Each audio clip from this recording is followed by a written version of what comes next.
this video, I'm just going to be talking about improvements that need to be implemented in the game and just general state of the game. So, what we need, first of all, gear. Can't emphasize that enough. Now, obviously, even if you're buying the promos or whatnot, you can't level them. Even if you're getting let's say you're getting Princess, you got the cards for her, you can't level her up for a month two, just because you have to acquire so much gear to level them. So I'm not complaining at the amount of gear needed for an S class to be tiered up completely. Like, that's been set in stone, right? But what we do need is more gear and availability to it. So I've got a few ways we could improve this. Maybe we could get the league token prices reduced, so price per gear is now lowered, or maybe we get more gear tokens for events. But then again, since we can't really compete in the events all that much, because let's be honest, we can't really do much with 2 stars anymore. That's sort of like a bad improvement sort of thing, but it would be more than welcomed. Also, events like the Aaron event. The Aaron event was fantastic. It's an ideal event of what should happen. Now, in the Aaron event, we did get obviously Aaron, a character, fantastic, and then we did get gear and mod boxes. Now, what was so good about it is you got lots of gear for grinding, which is great. We want more grinding in the game. So it makes people want to log on, want to play, because they know there's a good reward at the end of the tunnel. Now, what made it so good was not just the amount of gear, was you could actually choose what gear you wanted, not just a selection. No, I think it's very important that we keep that going forward, because being limited to like 2 pieces of gear is just not very healthy for the game. It just pees people off and makes people want to get more distance from the game. Also, next thing, trainers. Trainers, more than ever, they're more important, because S-Class take a ridiculous amount of XP to level up. Now, how I propose we go about this is pretty much the same format. Increase the availability through events, maybe a roadmap, because we haven't got a gear roadmap, which we were promised in the 6th area, but what about a trainer gear map? Every week or every 2 weeks, we have a roadmap that comes out with a few bennies in it. That would just make everyone want to do it, and it just leave a lot better taste in our mouth, knowing, oh yes, it's Friday, there's a Benedict roadmap out or something. So that's one way we could do it. Or, and I did think of another way, it's actually change the amount each trainer is worth XP wise. So I think a Burst is 1,500 and a Benedict is 15,000. I suggest you make a Benedict 50,000, a Burt 10,000, and then just tear it up like that. Because honestly, leveling up S-Class is just such a pain. Like, we need the trainers, we need the food, and we need, XP missions, because it's just not happening very fast. It's taking weeks and weeks of just passive feeding them, pretty much, to get it anywhere. So yeah. Also, food. I'm just gonna get out there. I'm running low on food. I'm sure some other people are, because the amount of food each S class is, eating, it's just ridiculous. So how I propose we go about this is gear markers when they're giving away milestones. Just make it like 20,000, 30,000, 40,000, because honestly, that's not even a lot, but it's a massive improvement on what currently is available, like 4,000. It's nothing.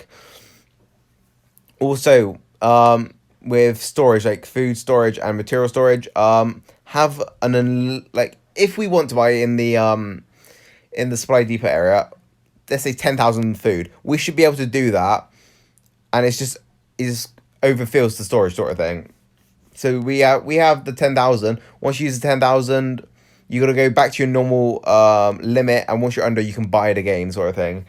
Just so it's less back and forth, and it's just a quality of life improvement, in my opinion. Also, I just want to get it out there. The overall prizes recently have been not great. So what I mean by that is it's the same old cards being put in rotation for events like Arav, Princess, Priya's, and all what that. But what I suggest is put in some new cards. I know promos have to stay exclusive for a little bit, but not fucking months and months. So what I say is Clementine, Tiffany, Davy, all of them, just chuck them in, like for faction events, solo events, just to mix it up, and so people know, okay, it's in the rotation now. I'm just gonna save up until they come back around. Just, I don't know. It just makes it more enjoyable. And as for like war, I know they keep messing around with the cards in it, but just literally make every single card available, and then nobody is unhappy. You know what I mean? They can pick exactly what they want, and also for war, increase the shard tokens for the lower end people, because the lower end people are getting maybe like 150 tokens or cards, as you will, for 2 days worth of war. It's just, it's not fair. They need to, I'll say 1,000 card. No, like I'll say 1,500 cards at first, and then scale it down by 250 every bracket, because at least then it's more worthwhile for people to grind. So like, I know in war, like War of Champions, for example, there's a character and armory tokens as rewards. People need them, and also plat mods for milestones. That's what people want. They will get on. They will fight for that. Whereas they're not going to fight for, you know, for some gold mod boxes. It's just not worth the time. So make rewards more worthwhile for people to go after.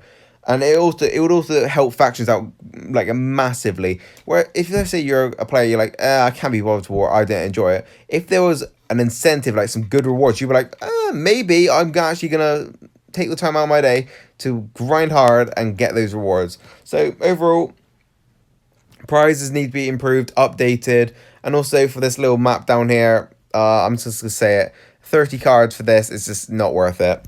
Also, update it. You know, Mercer and Princess are great, but once you've got them, there's nothing else afterwards. So please do update this to maybe 90 cards a day or something, just so the process gets sped up and players feel like they're actually moving in a good direction towards their S-Class and not waiting months and months to get it. Also, trade in for excess cards. I know we've had it before with Pete cards, but that was a very long time ago. So what I propose is have a limit. Let's say you can trade in 500 cards for, let's keep it simple. We'll go for Pete, Priya, Heng Yen, and Raulito. You can only trade those cards in. It's a limit of 5 per character, and it resets every 2 months or something.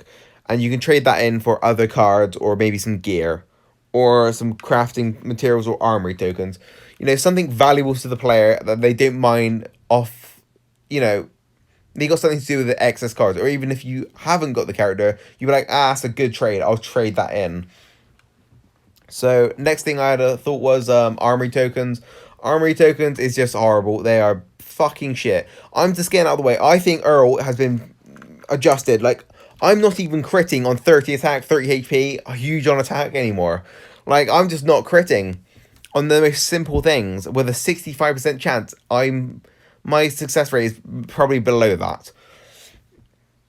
So I don't know if okay, I'll get off that because I'm getting off topic. But what I am saying is we need more ways of getting armory tokens. Armory tokens is the new best thing in the game, because the weapons can change the way a battle goes so much, and it can help you enhance your team to where it can beat other teams. So obviously you got the armory wheel, whatever promo wheel that comes around every so often, but obviously you've got to pay for that.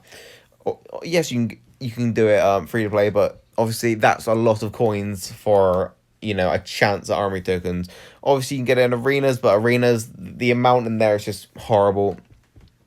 But the main source of income is raids. Now, raids is probably the most competitive tournament in the game at the moment. Well, for solo and faction, minus war, right? So, I know it's 80k for first, and like 1 varnish, 1 grease or something. And then, like, most people will be going for top 50, which is 25,000. Now, 50,000 tokens is needed to 5-star a weapon. So, what I propose is, it just gets doubled. First gets 160,000. Second gets, I don't remember what it is. I think it's like it'll be 120 then. But ultimately, top 50 gets 50,000. Now, I think top 50 is a good standard where people should aim for. It would push people to buy cans, which I'm sure Skippy would be happy about, and moreover, people pushing to make it more competitive and selecting whether they want to go for this raid or not. Just so we have more time to research stuff, which we haven't. Also, craft items, because it's 10k a craft for the good stuff like amplification, team player, and whatnot. So I just think it just needs to be doubled in raids. And also the armory token roadmap, 200 a pop isn't going to cut it. Make it 2,000 and you've got a good deal there. Also, just briefly, grease and varnish. I know probably most people have grease and varnish but no armory tokens. But the only real way of getting grease and varnish is from the store over here. And it's really expensive.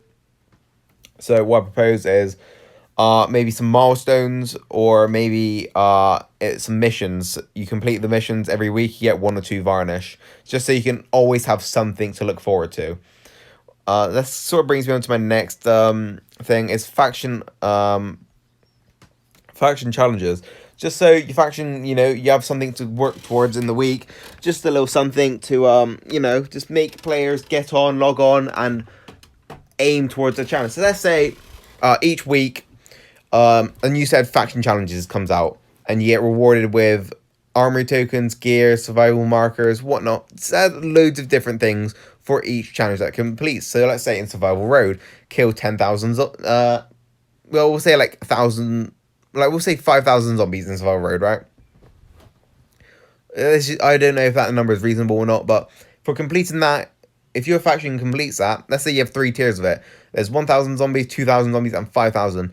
Whatever tier you make it to, you get a set amount of, let's say, 2,000. No, one platinum mob box, and 500,000 survival markers. It's just a number thrown out there, but it makes the players want to get on, make the faction participate more for a cumulative. Well, I can't say the word, but everyone gets the reward. It could be the same for raids. And let's say if your faction completes 3,000 raids within a 1 or 2 week span, right? You'll get 50,000 armory tokens. Wouldn't that be great? And like 3 varnish, 3 grease, and 3 blowtorches. Wouldn't that be great? I know it's unreasonable. It's a high amount, but it's just something to get you thinking. Like, what if they added some missions in to make it better? Also, for world energy, same again. Use X amount of world energy, kill this many survivors, kill this many zombies, you get X amount of reward. It makes it so every game mode is being, used and played. So it increases productivity. Everyone's like, all right, guys, come on, let's work on this. It's, it makes people want to play more, pretty much. Also, another thing I want to talk about is character balance. Now, I'll just go briefly over it. So 5 stars, it got ruined by turn 1 teams. They had to implement 6 stars to counter that, because whatever perma they were releasing in the 5-star era was getting turn 1. There was no real, I don't really blame them for that. It had to be done, pretty much. And then you got to 6 stars. 6 stars, they did the same again with Diego and Alice. It was just a turn 3. You couldn't really stop it. So they had to introduce Payback and Bide and Mia's. And then we're on to S-Class. So basically, I'm just saying to them, better character development. So when you're making a character, don't just think, will it make me money? Think, will it affect the meta? Will it affect how people play the game? And is it balanced? It's not insanely OP, but it's not crap. It's somewhere in the middle. It's got a unique use, and that is good. So what I'm saying is just really think about the character development that is being released, and also make it so free-to-play have more characters available to them through events, daily grinding, and just make sure they feel more rewarded and more inclined to keep logging in. Because think of it like this, without players, there is no game. I know you gotta have spenders, but if there's only the spenders left, there's going to be no one to play against. There's going to be spenders v spenders, and then it's just going to become so small that, yeah, you get the gist. So character balance. Also, another thing is you could potentially go back to some old characters and rework them. Ask the community's feedback on it and be like, yo guys, we're thinking of reworking some characters. Please give some characters you would like reworked and what you do to them. So this finally leads on to my last point of the video is communication. Now, communication in this game and between player and developer has never been fantastic, let's be honest.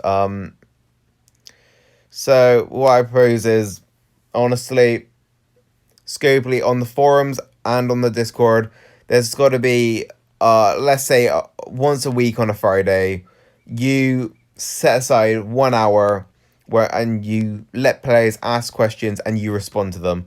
Now, I know it won't be great because I know there's gonna be some really toxic people that is, you know, verbally abuse you lot and that. But I think if you set aside 1 hour a week for a live Q&A with the players, where you just open a thread or on Discord, hop in a call with some players, or live stream.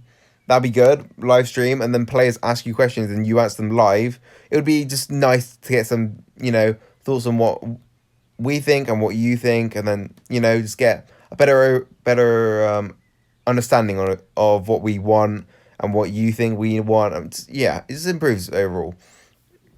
Also, with introducing characters and events, I know you're doing that on that thread, but could you maybe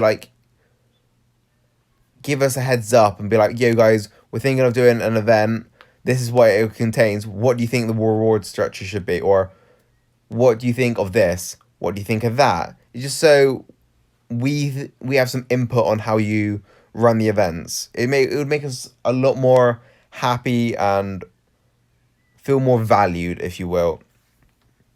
So yeah, just either set aside some time every week so we can have a live Q&A or whatnot, or when events are coming out and whatnot, just ask us for some initial feedback, or just make us feel more included. And also use the beta feature a lot more, please, because I know there's loads of bugs and whatnot, so just get beta testers feedback first would be great.